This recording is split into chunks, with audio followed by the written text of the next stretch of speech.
नमस्कार दोस्तों। किसी ने सच ही कहा है, जिस दिन हम अपनी सोच बदल देते हैं उस दिन हमारी किस्मत को भी बदलना। आज मैं आपको एक ऐसे भिखारी की कहानी सुनाने जा रही हूँ जिसका हर दिन एक ही सवाल से गुजरता था कि आज इसको कितने लोग नजरअंदाज करें। स्टेशन की भीड़ में वह रोज हाथ फैलाता, लोग उसे पैसे नहीं बल्कि उससे नजरें फेर लेते।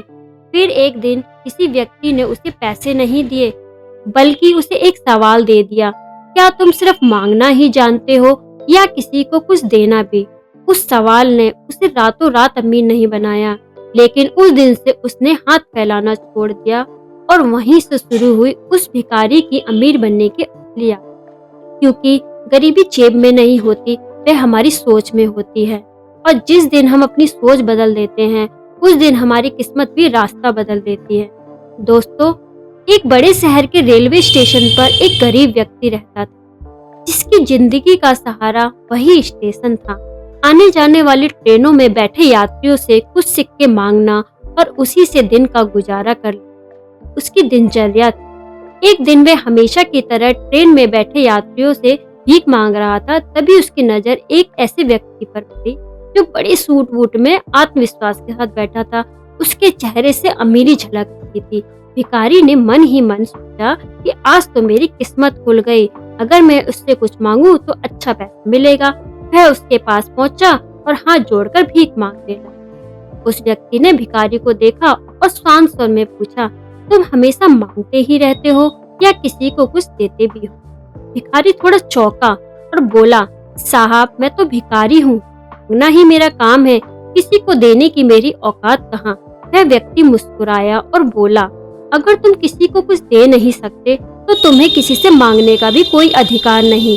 मैं एक व्यापारी हूँ और जीवन को एक लेन देन के नियम से देखता हूँ। जब तक तुम्हारे पास मुझे देने के लिए कुछ नहीं होगा तब तक मैं तुम्हें कुछ नहीं दे सकता। इतना कहकर वह ट्रेन में बैठा और चला गया। वह बात भिखारी के दिल में उतर गई। वह बार बार सोचने लगा कि शायद मुझे इसलिए ज्यादा पैसे नहीं मिलते क्योंकि मैं बदले में कुछ देता नहीं। लेकिन अगले ही पल उसे विचार आया कि मैं तो खुद भिखारी हूँ, मैं भला किसी को क्या दे सकता हूँ। ऐसा करते करते 2 दिन बीत गए। वह सवाल उसके मन में घूमता रहा। तीसरे दिन स्टेशन के पास बैठे बैठे उसकी नजर आसपास के फूलों पर पड़ी। तभी उसे विचार आया कि मैं लोगों को पैसों के बदले फूल दूं तो कैसा होगा। उसे विचार बहुत अच्छा लगा और उसने कुछ फूल तोड़े और स्टेशन पर चढ़ गया। अब जब भी कोई उसे पैसे देता वह मुस्कुराकर बदले में एक फूल दे देता। लोग हैरान भी होते और खुश भी। कई लोग उसके फूलों को संभाल कर रखते और कुछ लोग उसकी सादगी पर मुस्कुराते। धीरे धीरे भिखारी ने महसूस किया कि आज लोग उसे पहले से ज्यादा देने लगे हैं। लेकिन एक बात भी नोटिस की उसने कि जब तक उसके पास फूल होते उसे पैसे मिलते रहते और जैसे ही उसके पास फूल खत्म हो जाते लोग आगे बढ़ जाते। उसे समझ आने लगा कि लोग उसे भीख नहीं दे रहे, वह फूलों की कीमत चुका रहे हैं। एक दिन उसी ट्रेन में फिर वही सूट वूट वाले व्यक्ति दिख गया। भिखारी तुरंत उसके पास गया और बोला, साहब, आज मेरे पास आपको देने के लिए कुछ है। अगर आप कहें तो मैं आपको फूल दूंगा, बदले में जो आप उचित समझे। उस व्यक्ति ने मुस्कुराकर उसे पैसे दे दिए और भिखारी ने उसे फूल दे दिए। वह व्यक्ति बोला, आज तो तुम पूरी तरह व्यापारी बन गए हो। यह वाक्य भिखारी के मन में आंखें खोल देने वाला था। कि आंखों में एक चमक थी। वह मन ही मन सोचने लगा कि मैं भिखारी नहीं हूँ, मैं व्यापारी हूँ। और उसी दिन से वह स्टेशन छोड़कर चला गया। 6 महीने बाद उसी स्टेशन पर 2 सूट बूट वाले व्यक्ति ट्रेन का इंतजार कर। एक ने दूसरे से हाथ मिलाया और कहा, क्या आप मुझे पहचानते हैं? तो दूसरा बोला, नहीं, शायद हम पहली बार मिल रहे हैं। पहला मुस्कुराया, नहीं, यह हमारी तीसरी मुलाकात है।